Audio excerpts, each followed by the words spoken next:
वर्षों पहले जब पूरी पृथ्वी पर असुरों के अत्याचार से त्राही त्राही मची थी, उसी समय असुरों के राजा हिरण्यकश्यप की पत्नी कयाधु ने पुत्र को जन्म दिया, जिसका नाम प्रहलाद था।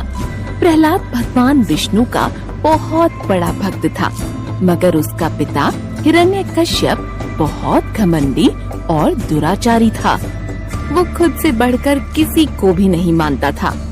एक दिन हिरण्यकश्यप अपने मंत्रियों के साथ सभा में बैठा हुआ था। उसी समय प्रहलाद भी वहाँ आए। प्रहलाद को देखकर हिरण्यकश्यप ने अपने बेटे को अपनी गोद में बैठा लिया और प्यार दुलार करने लगा। बेटा, तुमने अब तक अपने गुरुजी से बहुत सीख लिया है। उनमें से कुछ अच्छी बातें जरा मुझे भी सुनाओ। पिताजी, जो सब जगह स्थित है, मैं उस भगवान को प्रणाम करता हूँ। प्रहलाद के मुंह से भगवान का नाम सुनकर उसके पिता हिरण्यकश्यप को बहुत क्रोध आता है। बेटा प्रहलाद, तुम मेरे रहते हुए और कौन से भगवान को प्रणाम कर रहे हो? इस जगत में तो मैं ही सबसे शक्तिशाली और महान हूँ। नहीं पिताजी, इस संसार में सबसे महान और शक्तिशाली भगवान विष्णु है। वही इस संसार के रचयिता है। उनके सिवाय संसार में दूसरा कोई नहीं है। ये सुनकर हिरण्यकश्यपु की आंखें क्रोध से लाल हो उठीं। उसने कांपते हुए होठों से प्रहलाद के गुरु को वहाँ बुलवाया।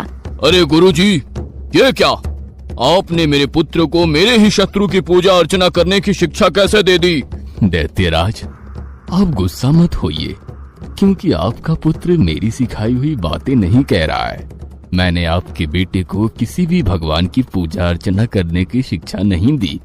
वो तो मेरे मना करने के बावजूद भी भगवान की पूजा अर्चना करता रहता है। गुरु शुक्राचार्य की ऐसी बातें सुनकर हिरण्यकश्यप को विश्वास नहीं हुआ। बेटा प्रहलाद, बताओ, तुम्हें ये शिक्षा किसने दी है? तुम्हारे गुरुजी कहते हैं कि मैंने तो ऐसा उपदेश दिया ही नहीं है। पिताजी, हृदय में स्थित भगवान विष्णु ही तो सारे जगत के उपदेशक है। उनको छोड़कर और कौन किसी को कुछ सिखा सकता है? अरे मूर्ख, जिस विष्णु की तू स्तुति कर रहा है, वो मेरे सामने कौन है? मेरे रहते हुए कौन भगवान कहा जा सकता है? हाँ, अब से तुम कान खोलकर सुन लो कि तुम्हारे मुंह से भगवान का नाम नहीं आना चाहिए। मगर प्रहलाद अपने पिता की एक नहीं सुनता और वो भगवान विष्णु की पूजा अर्चना उसी तरह करता रहता है। इस तरह हिरण्यकश्यप के लाख समझाने पर भी प्रहलाद का भक्ति भाव भगवान के